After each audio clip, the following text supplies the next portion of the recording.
Kochi blue ടൈഗേഴ്സിൻ്റെ വിജയത്തിന് ചുക്കാൻ പിടിച്ച ജെറിൻ നമുക്കൊപ്പമുണ്ട്. 3 വിക്കറ്റ് വീഴ്ത്താൻ കഴിഞ്ഞു. എങ്ങനെയുണ്ടായിരുന്നു പ്രകടനം? വളരെ സന്തോഷമുണ്ട്. പ്രത്യേകിച്ച് ഫൈനലാണല്ലോ. അപ്പോൾ ഫൈനലിൽ ടീമിന് വേണ്ടി ചെയ്തു കൊടുക്കാൻ പറ്റി. വളരെ സന്തോഷമുണ്ട്. കപ്പടിക്കാൻ പറ്റി. കഴിഞ്ഞ വർഷം ഒന്നും ചെയ്യാൻ പറ്റാണ്ട്, അതായത് ഞങ്ങൾ ഒന്നും ചെയ്യാണ്ട് ലീഗ് ഫേസിൽ നിന്ന് തന്നെ പുറത്തായി. പക്ഷേ നേരെ ഈ വർഷം തിരിച്ച് നല്ലൊരു കമ്പാക്ക് ആയിരുന്നു. കപ്പടിക്കാൻ പറ്റി. വളരെ സന്തോഷമുണ്ട്. നിർണായക ഘട്ടത്തിൽ വിഷ്ണുവിനോദിൻ്റെ ഉൾപ്പെടെയുള്ള വിക്കറ്റ് എടുക്കാൻ കഴിഞ്ഞു. അത് പ്രതീക്ഷിച്ചായിരുന്നു? ആ രീതിയിലായിരുന്നു? അതായത് ആ വിക്കറ്റിലാണ് കളി ഇരിക്കുന്നതെന്നുള്ളത് എനിക്കറിയാം. എനിക്കത് കിട്ടി.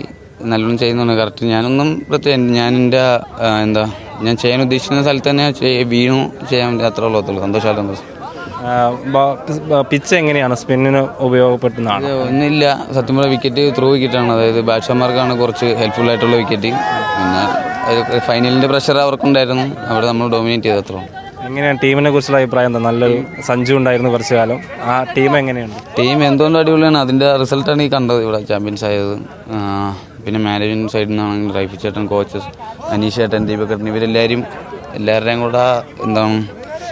കൂടെ സഹായത്തോടെയാണ് നമ്മളിവിടെ എത്തിയേക്കുന്നത്. വളരെ സന്തോഷം. ജെറിൻ്റെ ഒരു പ്രതീക്ഷ എന്താണ്? ഇനിയിപ്പോൾ IPL സാധാരണ ഇപ്പോൾ വിഘ്നേഷ് പുത്തൂരൊക്കെ എത്തും, അങ്ങനെ തന്നെയാണ് പ്രതീക്ഷ? തീർച്ചയായിട്ടും അത് തന്നെയാണ്. IPL കളിക്കുക, ഇന്ത്യ കളിക്കുക, ഇതൊക്കെ തന്നെയാണല്ലോ. അതാണ് നമ്മുടെ അടുത്ത IPL ഉണ്ടാവട്ടെ എന്ന് പ്രതീക്ഷിക്കും. താങ്ക്സ്. ജെറിനാണ് നമുക്കൊപ്പം ചേർന്നത്. മികച്ച പ്രകടനമാണ് ജെറിൻ ഇന്ന് കാര്യവട്ടം ഗ്രൗണ്ടിൽ കാഴ്ചവെച്ചത്. ജെറിൻ്റെ കൂടി സഹായത്തോടുകൂടി അല്ലെങ്കിൽ മികച്ച പ്രകടനത്തോടു കൂടിയാണ് കൊച്ചി ബ്ലൂ ടൈഗേഴ്സ് ഇന്ന് കപ്പ് അടിക്കുകയും ചെയ്തത്. അരുണിനൊപ്പം അർജുൻ രാജ്, ന്യൂസ് മലയാളം, തിരുവനന്തപുരം.